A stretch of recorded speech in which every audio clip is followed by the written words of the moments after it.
In today's video, you're gonna see some CSGO tricks that you probably didn't know about before, but the only thing that's different today is that I'm gonna do it in my improvised manner, since some of the people from the live stream said that this improvised talking manner is better than my very clean voiceover. Anyways, the first trick comes from a LexiB stream, all credits to him for that. He lined himself up with this yellow post. Now stand up, aim up from this door till you hit the pipe over there. And now just left click throw. It gives you this behind the door Molotov and it doesn't deal any damage here. So what you can do with this Molotov, one guy could push hot like that. The Molotov comes in, boom, enemy team think it's the regular Molotov and no one is pushing. But now this guy right here can possibly get some surprise frags on the board. Now this is what enemy's gonna see. The Molly comes in. You can see the flames popping right there, and even though you can't see the flames in the hat, you still kind of feel that the Molotov is regular and no one is pushing here. So yeah, this play could work out. It's rather uncommon, and I'm gonna show you the same idea on the next map. Now we are on Inferno A pit, and actually the same idea applies to many doors out there in CSGO that have the similar gap which you can throw your Molotovs in, and you can do it both ways here.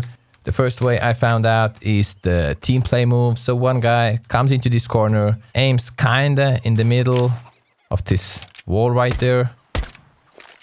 Like that. Left click throw.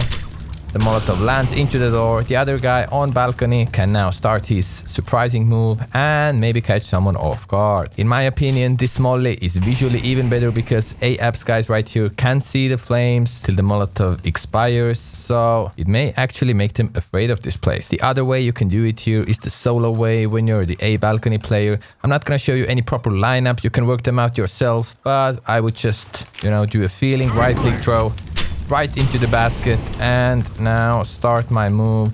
You can even go further into the apps because this grenade right there, even the sound fake may work for boiler guys. When they hear the molly, they kind of feel that this place right there is not dangerous because, enemies molly this place. I actually saw, I believe it was Stiko. I saw Stiko do it successfully. Like he threw the similar molly for himself, then he straight up sneaked to A-Apps and he got a kill to the boiler guy. But we are not done yet because I'm gonna show you the same idea applied to D-Train. You can see the door gap over here. The team play version, one player comes into this corner, buys a Molotov, aims at this place over here. You can see the brighter wall line and up from the door like that. And now left click throw. Boom, straight in the basket. Your teammate can work around you, can even push pop if you feel so. Simple as that. Now again, you can do the same thing as a solo move. Just feel it.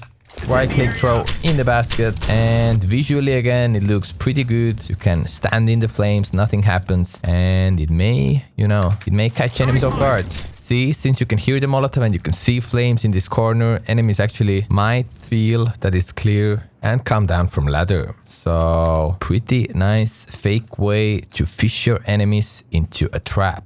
Alright, we're gonna move on with a trick straight up from my playground, the run boost nades. I'm fairly sure most of you have never thrown one, but believe me, these are actually much fun. They will improve your teamwork a lot, plus in some cases they give you extremely useful results that you'll never achieve while throwing nades solo. One of the best examples how powerful two-man nades can be comes from CT spawn overpass. We figured this out together with Robs long time ago, and it goes like this. Corner position. You can possibly start from the first jump if you figure out your own lineups, but you can also do the first jump just so you will be both standing up. Now aim up from the ground line corner like shown.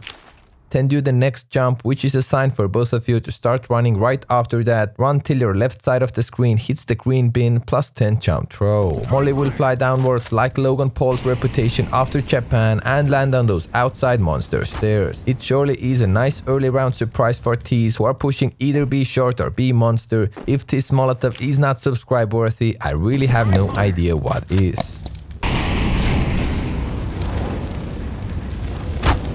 Once again on Nuke, and I was actually fairly happy at the very first time when I figured this out. You can open those double doors, vice versa, when pressing double E very quickly. It goes like this. You can do it the other way around and you can figure out why it's useful or why it's not useful. Nice little jump spot over here. And of course, when you don't like the doors, boom. I really feel we need to talk about chickens as well, so let me find one real quick on the Inferno. If anyone in the comment section can tell me right now how many chickens are on the Inferno by default, you can let me know. But here I found one chicken close to the A-bomb site, and if you press E, the chicken will be yours and chicken will be following you wherever you go. They're a bit slow though, but it would be weird if they would be faster than you anyways. But now if you press E again, they're not yours anymore. So you don't need to kill chickens, guys, especially Flasha, who's probably the top 1 chicken killer in tournaments. As you already may know, you can't move the bomb by shooting at it. You can't move the bomb also with nades. But I know at least one way you can move the bomb when it's dropped down, and it's with doors. Of course, the bomb needs to be at a great spot to move it, but in very situational moments, it may actually help you. See, with the door, you can move bombs. Next up, we're on task 2. Again, thanks to AlexiB for showing this stuff on his live stream, because even I didn't know about this, yet it seems a pretty logic way to climb onto Xbox. Now, even I have had problems with this when enemies are watching short. I used to climb Xbox, you know, like that. But the thing is, enemies can see your head when you're doing that, when you're doing the second jump. And they could get a nice easy frag onto you. Now how you should be climbing Xbox pretty much all the time. First things first, if you're a proper CSGO player, of course, you may have space for jump as well, but as a secondary method, you should have your jump binded either a mouse scroll up or a mouse scroll down. In my case, it's a scroll down. All I need to do here is crouch close to the Xbox, press W so I'm moving forward while doing so, and now do a little longer scroll down. And it goes like that. As you can see, I can do it sideways, you know, so you can actually see it better. As you can see, I'm not jumping the second jump too high in order to give the enemies advantage. So the usual way goes like that, pretty high up, but the longer scroll, the longer jumping method goes like that. And it's a pretty safe way to first maybe clear out the meat left side angle, and then you can move left side of the Xbox as well, you know, stand up and surprise the enemy. We are on cash, and it's probably the easiest way, probably the safest way to get on the Shroud boost position. Of course, you may know all those self-boost versions over here. Boom. But in my opinion, the safest, if you don't want to run boost, the safest and the easiest method to do that early round. Both need to have kind of good spawn. Your teammate needs to crouch or needs to stand close to the door. When they're close enough to the door, and now when you open the door is gonna open to your side. Now you can simply just climb up here, and it's a pretty safe and quick method to get up onto the Shroud boost position. Next up, a trick I'm again pretty sure most of you don't know about, yet it's a general one. If you or someone else reloads their gun, they'll leave a magazine behind them on the ground for around next 15 seconds.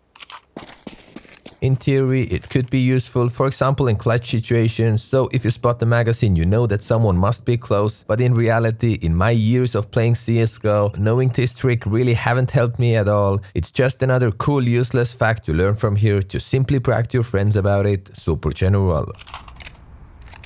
Alright, you can do backflips and front flips in CSGO, preferably on your offline server that has SV cheats turned on. Then simply paste this line you can find from the video description as well into your console and enjoy the trickiest trick of this video. Also, every now and then you should try to surprise Tetris guys from Underwood, since if you get on this box, you can see people climbing onto Tetris from this sneaky little gap. Enjoy!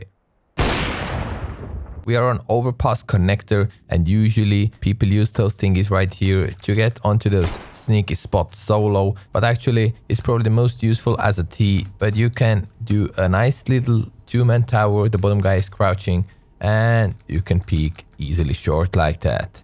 I can guarantee you that opponents are not ready for this, you know, dark angle over there, and you may get an easy entry or at least some damage on the board. Also, here's another bonus position that most of you don't know about, but you can jump on the connector door unless anyone nades it first, and now you can actually get some pretty decent angles towards B. You can see heaven if anyone pushes out, if anyone plays the heaven balcony, and you can also see the toxic water rotator over here.